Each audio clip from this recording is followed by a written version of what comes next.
Le Togo est un pays de paix et le Togo s'oppose à la guerre, quelles que soient les raisons.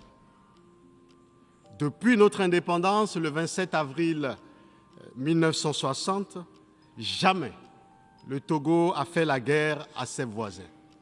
Jamais, Monsieur le Président, Mesdames et Messieurs, dans un environnement continental aux défis pléthoriques et caractérisé par l'expansion du terrorisme international et l'émergence de nouvelles zones de tension, l'Afrique cherche sa voie et le Togo soutient les efforts de paix en Afrique.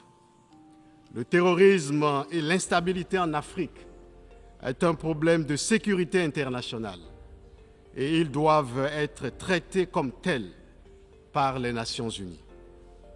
Notre région ouest-africaine, où plusieurs États sont en transition, dans un contexte sécuritaire volatile, doit être soutenue dans un élan de solidarité active. Nous devons investir plus dans la paix que nous n'investissons dans la guerre. Si les protagonistes des différents conflits dans le monde nous écoutent, je voudrais leur dire que la guerre est une négation de la dignité de la personne humaine. Emmanuel Kant, ce grand philosophe des Lumières, disait « Si les décideurs de la guerre pouvaient envoyer leurs propres enfants au front, jamais il y aurait la guerre. » Le Togo est un pays de paix et le Togo s'oppose à la guerre, quelles que soient les raisons. Depuis notre indépendance, le 27 avril 1960, jamais le Togo a fait la guerre à ses voisins. Jamais le Togo a agressé ses voisins ou un quelconque pays. Jamais le Togo a servi de base arrière pour une quelconque agression contre un pays frère. Le Togo est un pays de paix. La paix est dans l'ADN du peuple togolais. Le Togo a toujours été un pays de médiation qui favorise le dialogue, la négociation et l'entente entre les peuples et les gouvernements. Le 6 janvier de cette année, 49 soldats ivoiriens ont été libérés grâce à la médiation du président de la République togolaise, le président Faure Issozimnia Gnassingbé, mettant fin à la tension entre les gouvernements de Côte d'Ivoire et du Mali. Le Togo a accueilli sur sa terre les différents pourparlers de paix. Et nous pouvons les citer.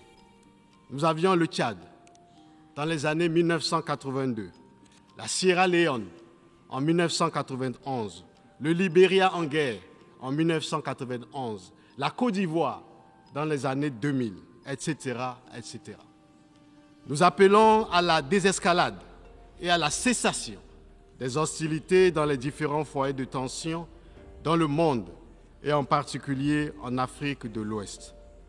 L'Afrique a trop souffert de la guerre et un minimum de sens de responsabilité doit nous convaincre à investir dans la prévention et la résolution pacifique des conflits. La mauvaise chose de la guerre, dit notre auteur Emmanuel Kant, c'est qu'elle fait plus de méchants qu'elle n'en peut emporter. Les ingérences extérieures sont conflictogènes et facteurs de crise en Afrique.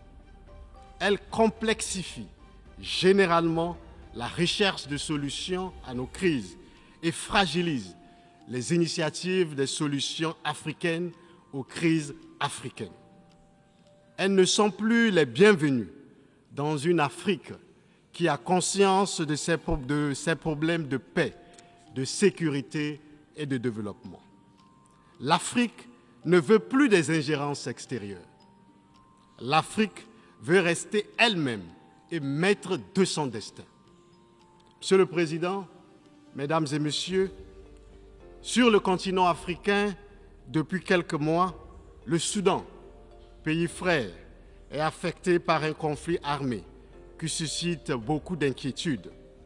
Conscient de l'importance de la paix et de la sécurité pour un développement durable et inclusif, le Togo, qui en a fait des axes principaux de sa politique de développement, a abrité, sous l'égide du président de la République, le président Faure Gnassingbé, en juillet 2023 à Lomé, un dialogue consultatif et de concertation entre les leaders politiques et militaires du Darfour en vue d'apporter sa contribution à la résolution de la crise ou du conflit soudanais.